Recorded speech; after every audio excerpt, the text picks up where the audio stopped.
بسم اللہ الرحمن الرحیم۔ السلام علیکم دوستو، سیرت النبی کے سلسلے کی نئی ویڈیو کے ساتھ حاضر ہیں۔ گزشتہ ویڈیو میں ہم نے تذکرہ کیا تھا کہ آپ صلی اللہ علیہ وسلم نے طائف سے واپسی پر نخلہ کے مقام پر قیام فرمایا تھا، جہاں پر جنہوں نے آپ کا قرآن سنا اور پھر جا کر اپنی قوم کو آپ صلی اللہ علیہ وسلم کے کلام کے بارے میں اطلاع دی۔ کہتے ہیں کہ اس موقع پر جنات آپ صلی اللہ علیہ وسلم کے سامنے نہیں آئے تھے، نہ آپ نے ان کی آمد کو محسوس کیا تھا، بلکہ بعد میں اللہ نے وحی کے ذریعے آپ کو ان کے آنے اور قرآن سننے کی خبر دی، اور اس کے بعد تو جنوں کے پے در پے وفود حاضر ہونے لگے اور آپ سے ان کے آمنے سامنے ملاقاتیں ہوتی رہیں۔ دوستو، چند روز کے قیام کے بعد رسول اللہ نے دوبارہ مکہ معظمہ کا رخ فرمایا۔ آج کی ویڈیو میں ہم آپ کے مکہ سے واپسی سے لے کر بیعت عقبہ تک کے دور کی بات کریں گے اور آپ کو بتائیں گے کہ اس عرصے میں کیا کیا حالات و واقعات آپ صلی اللہ علیہ وسلم کی زندگی میں پیش آئے، کن لوگوں نے اسلام قبول کیا، اور اس کے ساتھ آپ کو واقعہ معراج کے بارے میں بھی مختصراً بتائیں گے جو اسی دوران پیش آیا۔ سیرت النبی کے حوالے سے آج کی یہ ویڈیو انتہائی اہم ہے۔ دوستو، واقعے کا آغاز کرنے سے پہلے آپ سے درخواست ہے، اگر آپ ہمارے چینل زما وائس کی ویڈیو پہلی بار دیکھ رہے ہیں اور ابھی تک آپ نے ہمارا چینل سبسکرائب نہیں کیا تو ابھی ہمارا چینل سبسکرائب کریں اور ساتھ ہی لگے بیل کے بٹن کو بھی پریس کریں تاکہ آپ کو مستقبل میں ہماری اپلوڈ ہونے والی مزید ویڈیوز کا نوٹیفیکیشن ملتا رہے۔ پیارے دوستو، ہم بات کر رہے تھے طائف سے آپ صلی اللہ علیہ وسلم کی واپسی کی، تو یاد رہے کہ طائف سے واپسی پر آپ نے چند روز نخلہ میں قیام فرمایا اور چند روز بعد رسول اللہ نخلہ سے نکل کر مکہ معظمہ روانہ ہوئے۔ آپ کو اللہ کی طرف سے کشادگی اور فراخی کی امید تھی، جبکہ قریش کی طرف سے شر اور خوف کا ڈر بھی تھا، اس لیے آپ نے احتیاط فرمائی۔ مکہ کے قریب پہنچ کر ہیرا میں ٹھہر گئے اور اخنس بن شریک کے پاس ایک آدمی بھیجا کہ وہ آپ کو پناہ دیں، مگر اس نے معذرت کی کہ وہ حلیف ہے اور حلیف پناہ نہیں دے سکتا۔ پھر آپ نے سہیل بن عمر کے پاس یہی پیغام بھیجا، مگر اس نے بھی یہ کہہ کر معذرت کر لی کہ اس کا تعلق بنی عامر سے ہے اور ان کی پناہ بنو قعب پر لاگو نہیں ہوتی۔ اب آپ نے مطعم بن عدی کو پیغام بھیجا۔ مطعم کا دادا نوفل بن عبد مناف نبی اکرم کے جد اعلیٰ ہاشم بن عبد مناف کا بھائی تھا، اور عبد مناف قبیلہ قریش کی سب سے معزز شاخ تھی۔ چنانچہ مطعم نے جواب میں ہاں کر دی اور خود اپنے بیٹوں کے ساتھ ہتھیار بند ہو گیا اور آپ کو بلوا بھیجا۔ آپ صلی اللہ علیہ وسلم تشریف لائے، مسجد الحرام میں داخل ہوئے، پہلے خانہ کعبہ کا طواف کیا، پھر 2 رکعت نماز ادا کی اور اس کے بعد گھر تشریف لے گئے۔ اس دوران میں مطعم بن عدی اور اس کی اولاد نے مسلح حالت میں آپ کو اپنے گھیرے میں لیے رکھا، اور مطعم نے قریش میں اعلان کیا کہ اس نے محمد صلی اللہ علیہ وسلم کو پناہ دے رکھی ہے۔ قریش نے اس کی اس پناہ کو منظور کر لیا۔ دوستو، یاد رہے کہ رسول اللہ کا معمول تھا کہ جب حج کا زمانہ آتا اور قبائل عرب مکہ معظمہ کے قرب و جوار میں اترتے تو آپ ایک ایک قبیلے کے پاس جاتے، اسلام کی تبلیغ فرماتے، میلوں میں جا کر بھی وعظ فرماتے، قبیلوں کا دورہ بھی کرتے۔ طائف سے واپس آ کر آپ نے تبلیغی سرگرمیوں کا دائرہ وسیع کر دیا۔ آپ مختلف قبائل کے محلوں میں جاتے اور مکے سے باہر چلے جاتے، اور کہیں نہ جا پاتے تو راستے میں کھڑے ہو جاتے، جو مسافر بھی مل جاتا اسے اللہ کا پیغام سناتے۔ آپ کی تبلیغی کوششوں سے جہاں عام آدمیوں نے اسلام قبول کیا، وہاں اثر و رسوخ رکھنے والے خواص نے بھی اس نعمت کو حاصل کیا۔ اس میں سے چند اہم نام یہ ہیں: صہیب بن سامت رضی اللہ تعالیٰ، یہ انصار مدینہ کے قبیلہ خزرج سے تعلق رکھتے تھے، شاعری اور جنگ میں نمایاں تھے، امثال لقمان کے حافظ تھے، یعنی سابقہ آسمان صحیفہ کے حافظ تھے۔ یہ جب مدینہ منورہ واپس پہنچے تو جنگ باعث چھڑ گئی اور اس میں قتل کر دیے گئے۔ یہ مدینہ کے پہلے نوجوان تھے جو آپ صلی اللہ علیہ وسلم کی دعوت سے متاثر ہوئے۔ دوسرا نام عیاس بن معاذ رضی اللہ تعالیٰ عنہ کا ہے۔ مدینہ منورہ کے مشہور قبائل اوس اور خزرج کے خون ریز معرکوں میں قبیلہ اوس کو شکست ہوئی، اور اوس کے معزز لوگ قریش مکہ کے پاس گئے کہ خزرج کے مقابلے میں انہیں اپنا خلیف بنا لیں۔ عیاس بن معاذ اس وفد کے رکن تھے۔ آپ صلی اللہ علیہ وسلم سے ملاقات کا شرف حاصل ہوا تو اسلام قبول کیے بغیر نہ رہ سکے۔ جب یہ واپس مدینہ پہنچے تو ان کا انتقال ہو گیا۔ ایک نام زماد ازدی رضی اللہ تعالیٰ عنہ کا ہے۔ یہ یمن کے باشندے اور قبیلہ ازشنوا کے ایک فرد تھے، اہل عرب میں تعویذ کے لیے مشہور تھے۔ انہیں کسی نے آپ صلی اللہ علیہ وسلم کے بارے میں بتایا کہ آپ پر جنات کا اثر ہے، تو یہ آپ کا علاج کرنے کی غرض سے مکہ آئے اور پہلی ہی ملاقات میں آپ کے ہاتھوں پر بیعت کر کے اسلام قبول کیا، پھر واپس یمن چلے گئے۔ اگلا نام طفیل بن عمر دوسی رضی اللہ تعالیٰ عنہ کا ہے۔ یہ یمن کے قبیلے دوس کے سردار تھے۔ وہاں ان کی ایک طرح سے حکومت تھی، خود شاید تھے بہت ذہین تھے۔ مکے میں ان کی آمد پر اہل مکہ نے شہر سے باہر جا کر ان کا استقبال کیا۔ آپ صلی اللہ علیہ وسلم سے ملاقات کا شرف حاصل ہوا۔ آپ نے انہیں اسلام کی تعلیمات سنائی، قرآن کی بعض آیات کی تلاوت فرمائی، اللہ کے کلام کا اثر سے وہ بھی ایمان لے آیا۔ دوستی انہی ناموں میں سے ایک اہم نام ابو ذر غفاری رضی اللہ تعالی عنہ کا ہے۔ یہ یثرب کے اطراف میں رہنے والے تھے۔ رسول اللہ سے ملنے کی خواہش میں پیدل چل کر مکہ پہنچے۔ سیدنا علی رضی اللہ تعالی عنہ کے ساتھ آپ صلی اللہ علیہ وسلم کی خدمت میں پہنچے۔ آپ نے انہیں اسلام کی تلقین کی۔ ابو ذر اس وقت مسلمان ہو گئے۔ آپ نے ان سے فرمایا کہ ابو ذر ابھی اس بات کو پوشیدہ رکھو اور اپنے علاقے میں واپس چلے جاؤ۔ جب تمہیں ہمارے ظہور کی خبر مل جائے تو موقع دیکھ کر آ جانا۔ سیدنا ابو ذر غفاری نے عرض کیا، پہلے تو اس خیال سے اپنے مکے آنے کا راز چھپایا تھا کہ کہیں دشمنوں کے ہاتھ نہ لگ جاؤں اور سیدھا آپ کی خدمت میں نہ پہنچ جاؤں۔ اب کیا ڈر ہے؟ اب تو میں کفار کے درمیان اسلام کا اعلان کر کے ہی وطن جاؤں گا۔ چنانچہ ابو ذر غفاری رضی اللہ تعالی عنہ کعبے میں آئے۔ وہاں قریش موجود تھے۔ ان کے اجتماع میں بلند آواز سے کلمہ شہادت پڑا۔ بس پھر کیا تھا، کفار پکار اٹھے، مارو اس بے دین کو۔ کفار چاروں طرف سے ان پر ٹوٹ پڑے، انہیں نیچے گرا لیا اور خوب مارا۔ سیدنا عباس رضی اللہ تعالی عنہ نے دیکھ لیا، وہ پکار اٹھے، یہ تو قبیلہ غفار کا آدمی ہے، جہاں تم تجارت کے لیے جاتے ہو اور کھجوریں لاتے ہو، اگر یہ مر گیا تو تم تجارت کے لیے اس طرف نہیں جا سکو گے۔ یہ سن کر انہوں نے ابو ذر کو چھوڑ دیا۔ دوسرے دن وہ پھر خانہ کعبہ پہنچے اور بلند آواز سے کلمہ پڑھا۔ قریش نے پھر مارا۔ آخر کار چند روز بعد ابو ذر رضی اللہ تعالی عنہ اپنے گھر واپس چلے گئے۔ یاد رہے یہ پہلے صحابی ہیں جنہوں نے اسلام کا کلمہ بلند آواز میں پڑھ کر خانہ کعبہ میں کفار سے مار کھائی اور اسی امتحان کے لیے ہر سختی کو خوشی سے برداشت کیا۔ پیارے دوستو، نبوت کے 11ویں سال بھی موسم حج میں اسلام کو چند کارآمد بیج مل گئے اور وہ دیکھتے ہی دیکھتے سرسبز و شاداب درخت بن گئے۔ ان کی لطیف اور گھنی چھاؤں میں بیٹھ کر مسلمانوں نے برسوں کے ظلم و ستم کی تپش سے نجات پائی اور انہیں راحت نصیب ہوئی۔ ان حضرات کے ناموں کا تذکرہ کرنا بھی ضروری ہے۔ ان حضرات کے نام یہ ہیں: اسد بن زرارہ، عوف بن حارث بن رفع، رافع بن مالک، قطبہ بن عامر بن حدید، عقبہ بن عامر بن نادی اور جابر بن عبداللہ بن ریا۔ یاد رہے کہ یہ لوگ 11 نبوی میں حج والے کے ہمراہ آئے تھے۔ چنانچہ یہ لوگ مینا کی گھاٹی میں رات کے وقت باتیں کر رہے تھے کہ رسول اللہ کا گزر اس طرف سے ہوا۔ آپ صلی اللہ علیہ وسلم نے آواز سنی تو ان کا رخ کیا، ان کے نزدیک پہنچ کر فرمایا، آپ لوگ کون ہیں؟ وہ بولے، ہم قبیلہ خزرج کے گروہ ہیں۔ آپ نے فرمایا، یعنی یہود کے خلیف؟ وہ بولا، ہاں۔ آپ ٹھیک سمجھے۔ اس پر آپ نے فرمایا، تو پھر کیوں نہ آپ حضرات سے بیٹھ کر بات چیت کی جائے؟ انہوں نے کہا، ضرور، کیوں نہیں، تشریف رکھیے۔ چنانچہ آپ صلی اللہ علیہ وسلم ان کے پاس بیٹھ گئے۔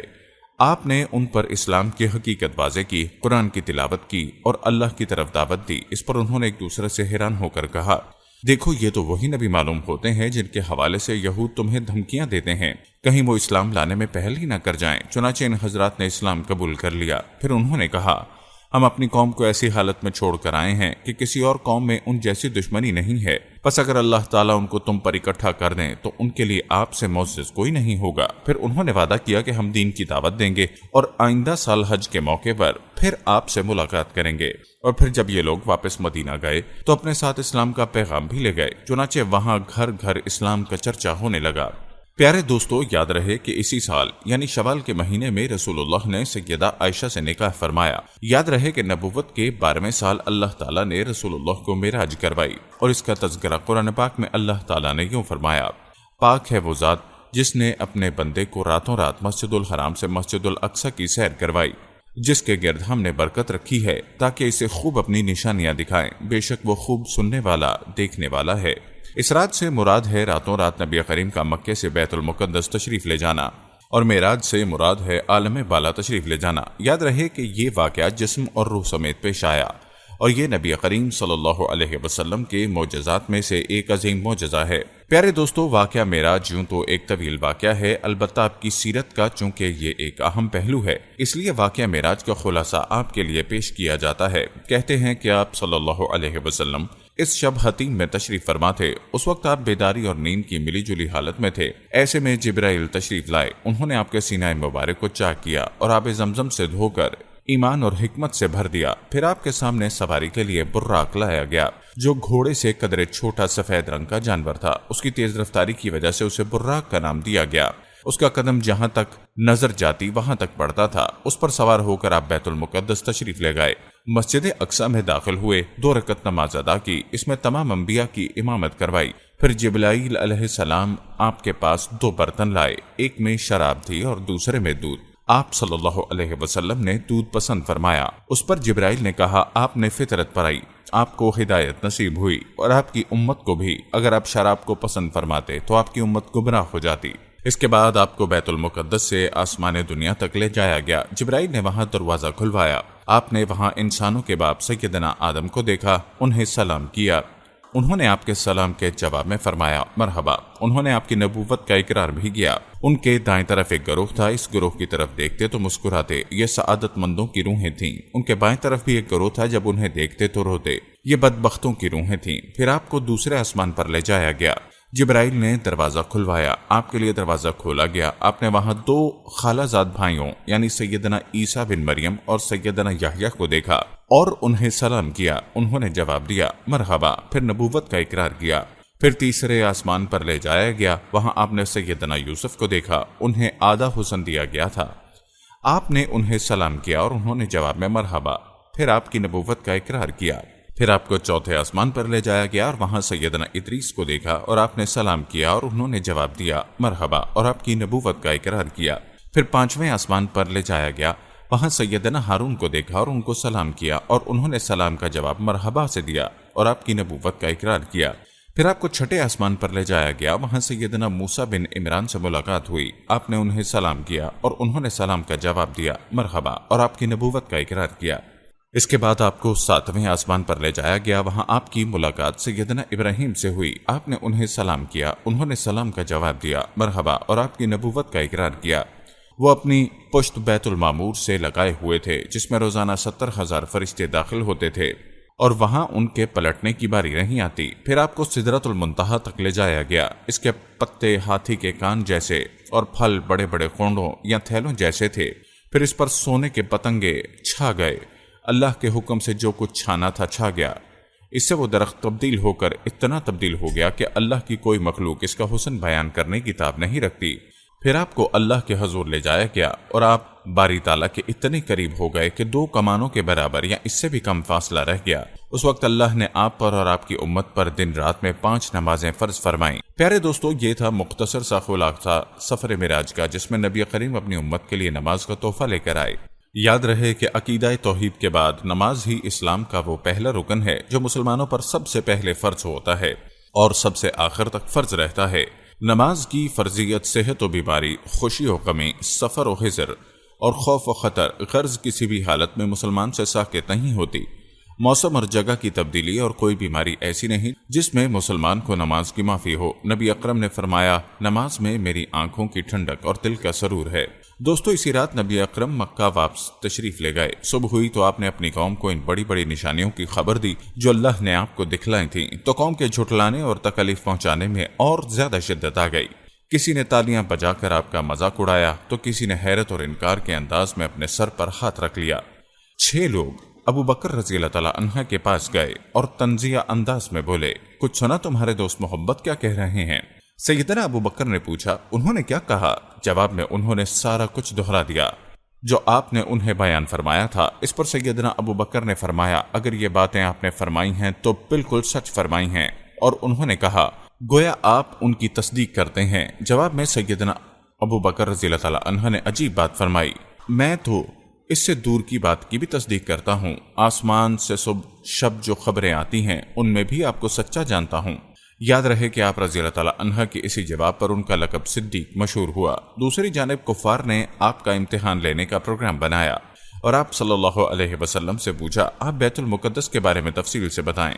آپ نے اس سے قبل بیت المقدس کبھی نہیں دیکھا تھا، نہ معراج کے وقت آپ نے اس کی تفصیل ذہن میں بٹھائی تھی، لیکن اللہ نے آپ کے لیے اس کو روشن کر دیا اور آپ اس کی نشانیاں بتاتے چلے گئے۔ آپ صلی اللہ علیہ وسلم نے ایک ایک دروازے اور ایک ایک جگہ کی تفصیل بیان فرما دی، پھر کوئی بات جھٹلا نہ سکے، اس لیے کہ انہوں نے تو بارہا بیت المقدس دیکھا تھا، وہ صرف اتنا کہہ سکے۔ جہاں تک نشانیوں کا تعلق ہے وہ آپ نے درست بتائی ہیں۔ پھر انہوں نے ایک قافلے کے بارے میں سوال کیا۔ وہ قافلہ ملک شام سے مکہ معظمہ کی طرف آ رہا تھا۔ آپ نے اس قافلے کے اونٹوں کی تعداد، قافلے کی دوسری تفصیل، قافلے کا پہنچنے کا وقت اور جو اونٹ سب سے آگے آ رہا تھا اس کی مکمل خبر انہیں دے دی۔ پھر جو تفصیل آپ نے قافلے کی بیان فرمائی تھی وہ بالکل اسی کے مطابق مکہ معظمہ میں داخل ہوا، لیکن وہ ظالم پھر بھی آپ پر ایمان نہیں لائے اور اپنے کفر ہی پر ڈٹے رہے۔ پیارے دوستو، ہم بتا چکے ہیں کہ نبوت کے 11ویں سال موسم حج میں یثرب کے 6 آدمیوں نے اسلام قبول کیا تھا اور رسول اللہ صلی اللہ علیہ وسلم سے وعدہ کیا تھا کہ وہ اپنی قوم میں جا کر اسلام کی تبلیغ کریں گے۔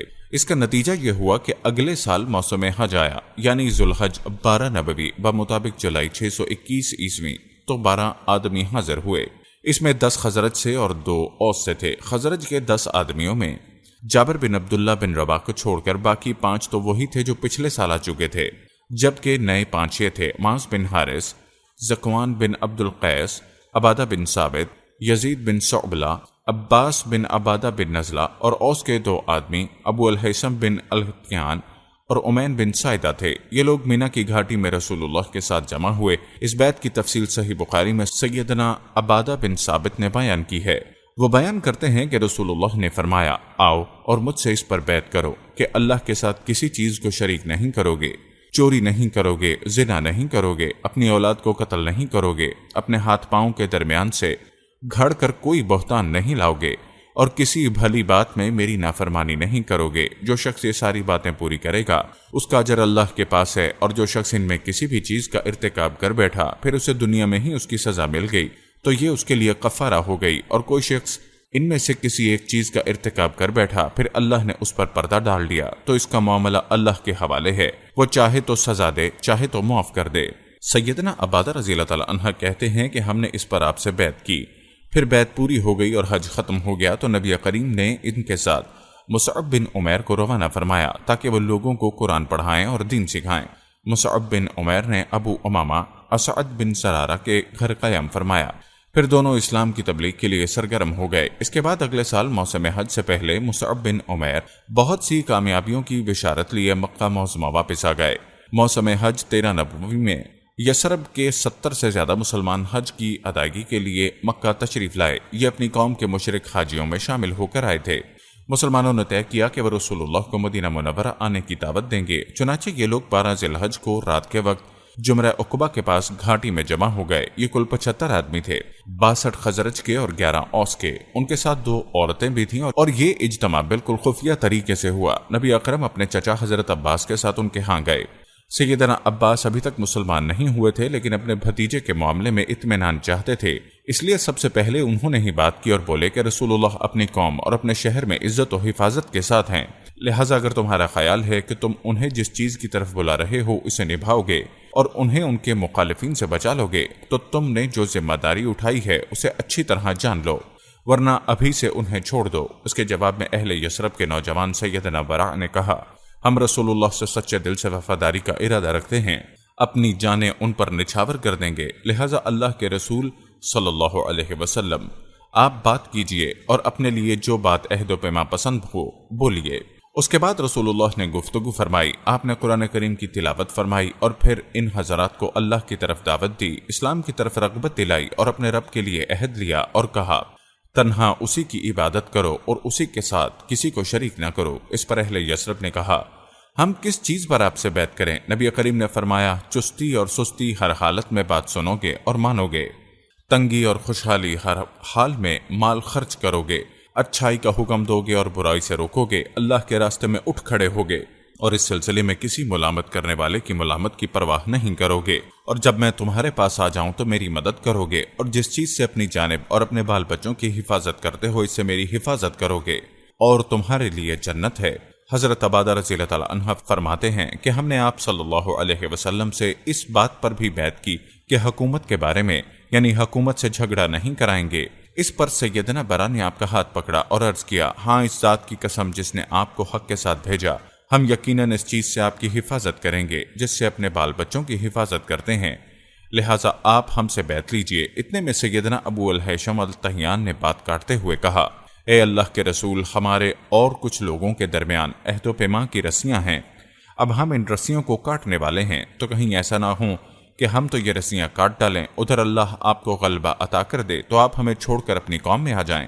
یہ سن کر آپ مسکرائے اور فرمایا، آپ لوگوں کی بربادی میری بربادی ہے، میں آپ لوگوں سے ہوں اور آپ لوگ مجھ سے ہیں، جس سے آپ جنگ کریں گے میں اس سے جنگ کروں گا، جس سے آپ صلح کرو گے میں بھی اس سے صلح کروں گا۔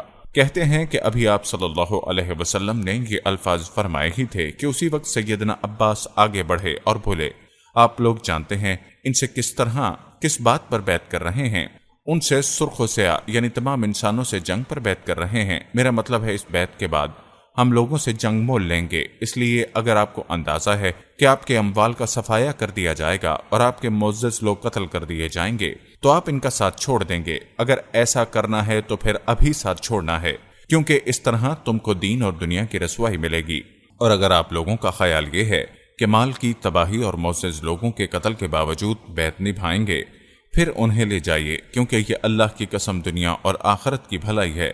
تب ان لوگوں نے کہا، ہم انہیں یعنی آپ صلی اللہ علیہ وسلم کو لوگوں کی تباہی اور معزز لوگوں کے قتل کے خطرے کے باوجود ساتھ لیتے ہیں۔ اللہ کے رسول بتلائیے ہمارے لیے کیا حکم ہے؟ آپ نے فرمایا جنت۔ اب لوگوں نے کہا اپنا ہاتھ پھیلائیں۔ آپ صلی اللہ علیہ وسلم نے ہاتھ پھیلا دیا۔ سب لوگ بیعت کے لیے لپکے، مگر اس لمحے آپ کا ہاتھ اسد بن سرارہ نے پکڑ لیا اور کہا، آپ یعنی اہل یثرب ذرا ٹھہرو، ہم آپ کی خدمت میں لمبا سفر کر کے اس یقین کے ساتھ حاضر ہوئے ہیں کہ آپ اللہ کے رسول ہیں۔ آج آپ کو یہاں سے لے جانے کا مطلب ہے سارا عرب ہمارا دشمن ہو جائے گا، ہمیں اپنے سرداروں کا قتل اور تلواروں کے وار برداشت کرنے ہوں گے۔ اب اگر آپ سب لوگ یہ بات برداشت کرنے کے لیے تیار ہیں تو انہیں لے لیں، اس صورت میں آپ کا اجر اللہ کے ہاں ہے۔ اگر آپ لوگوں کو اس بات کا اندیشہ ہے تو انہیں ابھی چھوڑ دیں، یہ عذر اللہ کے نزدیک زیادہ قابل قبول ہوگا۔ یہ سن کر لوگوں نے کہا کہ اسد اپنا ہاتھ ہٹائیے، اللہ کی قسم نہ ہم اس بیعت کو چھوڑ سکتے ہیں نہ توڑ سکتے ہیں۔ اس کے بعد ایک ایک آدمی نے اٹھ کر بیعت کی۔ دوستو، رائج ترین قول کے مطابق سب سے زیادہ پہلے بیعت کرنے والے خود اسد بن سرارہ تھے۔ ایک قول یہ بھی ہے کہ سب سے پہلے بیعت ابو الہیثم نے کی۔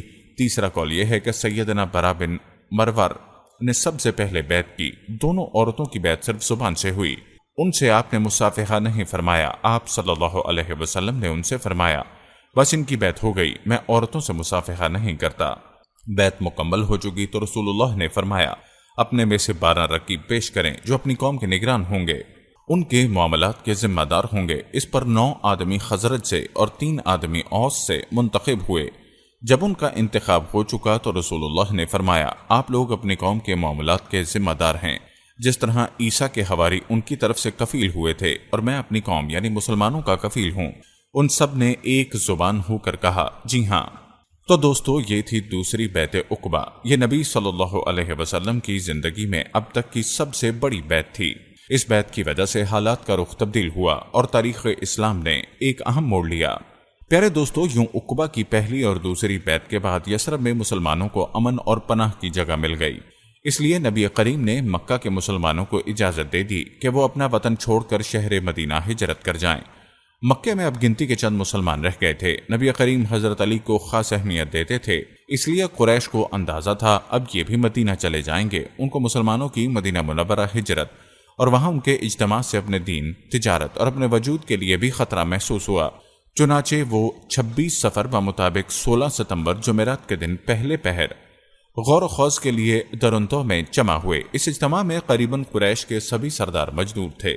ان سب لوگوں کو اصل مسئلہ پیش کیا گیا۔ سب نے اپنے اپنے انداز میں اپنی اپنی عقل کے مطابق تجویز پیش کی، لیکن ہر ایک تجویز میں کوئی نہ کوئی خامی محسوس ہوئی، اس لیے تمام تجاویز رد کر دی گئیں۔ اب ابو جہل نے کہا، اس کے بارے میں میری ایک رائے ہے، میں نے دیکھا ہے کہ تم اب تک اس پر نہیں پہنچے۔ وہ رائے یہ ہے کہ ہم ہر ایک قبیلے سے ایک مضبوط اور صاحب نسب ماں کا جوان منتخب کریں، ان میں سے ہر ایک کو ایک ایک تلوار دیں، اس کے بعد سب کے سب اس شخص کا رخ کریں اور اسے ایک ہی بار میں اس طرح قتل کریں کہ سب کی تلواریں اس پر پڑیں۔ اس طرح اس کا خون سارے قبائل میں بکھر جائے گا اور عبد مناف سارے قبیلوں سے جنگ نہیں کر سکیں گے، اس لیے خون بہا لینے پر راضی ہو جائیں گے اور وہ ہم انہیں دے دیں گے۔ باقی لوگوں نے بھی اس رائے کو منظور کیا اور پھر اس کی تیاری میں لگ گئے۔ ابو جہل کے اس شیطانی منصوبے پر عمل کرنے کے لیے ایک رات سب قبیلوں کے بہادر ہاتھوں میں تلواریں لیے رسول اللہ صلی اللہ علیہ وسلم کے گھر کے چاروں طرف کھڑے ہو گئے۔ یہ قریش کا مکر تھا، لیکن انہوں نے یہ مکر اللہ تعالیٰ کے مقابلے میں کیا تھا، اس لیے اللہ تعالیٰ نے اس طرح کا وار کیا کہ وہ سمجھ ہی نہ سکے۔ چنانچہ جبرائیل علیہ السلام نازل ہوئے اور نبی کریم صلی اللہ علیہ وسلم کو قریش کی سازش کی خبر دی، ہجرت کی اجازت دی، دن اور نکلنے کا وقت مقرر کیا اور قریش کے مکر کو رد کرنے کا پروگرام بنایا۔